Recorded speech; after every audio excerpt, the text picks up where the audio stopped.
Ես մտա դռնով ներս, այդպես անելով ես զարմացա, որ ամբողջ փառքը, որի մեջ կանգնած էի մինչ այդ, չքացավ: Այստեղ մութ էր, ամբողջովին բորբոսապատ, ինչպես հին նկուղում: Դա նեղություն էր տալիս, բայց ես դեռ զգում էի այն խոսքերի ուժը, որոնք Տերը ասաց ինձ, և դրանք զորացնում էին ինձ: Այն, ինչ դու զգում ես, Սուրբ Հոգու օծությունն է, ասաց մի ձայն խավարի մեջից: Ո՞վ ես դու, հարցրի ես: Վայել է, որ հարց ես տալիս: Այդ ձայնը հնչում էր ոչ բոլորովին այնպես, ինչպես իմաստության ձայն էր, բայց նման էր ինչ-որ ծանոթի ձայնի: Այնուամենայնիվ ես գիտեի, որ դա նրա ձայնն է: Աստիճանաբար իմ աչքերը սովորեցին մթությանը,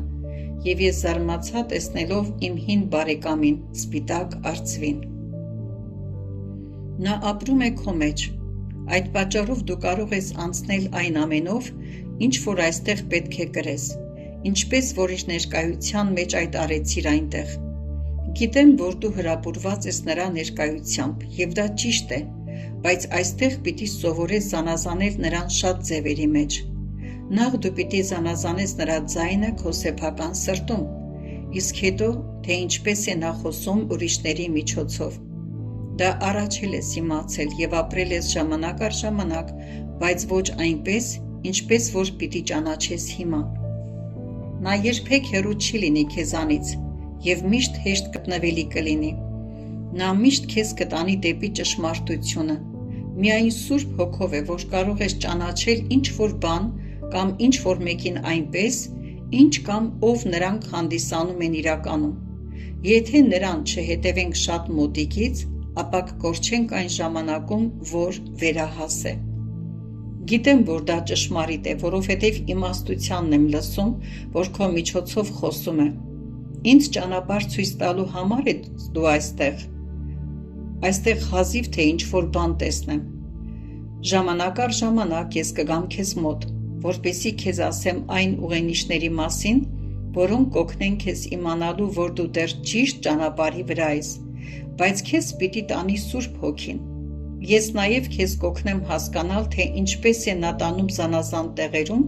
բայց նախ պիտի պատմեմ մանանայի մասին, որպեսզի դու կարողանաս կենդանի մնալ: Մանանան: Դու նկատի ունես այն մանանայից, որ Իսրայելը կերավ անապատում: Դա այն է, ինչ որ մենք այստեղ ուտում ենք: Ամենասկզբից սկսած այդ մանանայով ապրել են բոլորը, ովքեր քայլել են Աստծո հետ: Անապատի մեջ Իսրայելի կերած մանանան դրա խորհրդապատկերն էր: Տերը քեզ թարմ մանանա կտա ամեն օր, ինչպես որ ամեն օր Իսրայելի համար գետինը մանանայով էր ծածկում անապատում, ամեն օր իր ժողովրդի համար նա երկիրը ճշմարտությունով է ծածկում: Ցանկացած ճանապարհով, ուր էլ գնաս, դու կտեսնես այն: Մութի և խավարի մեջ էլ նրա խոսքը կշրջապատի քեզ, և դու կկարողանաս հավաքել այն: Բանտերի մեջ նետվածները կարթնանան այն ամեն օր գտնելու համար: Մեծ պալատներում ապրողները ևս կկարողանան ամեն օր գտնել այն: Բայց նրա մանանան ցողի նման թեթև ու լուսավոր է և հեշտությամբ կարող է ոտնակոխ լինել: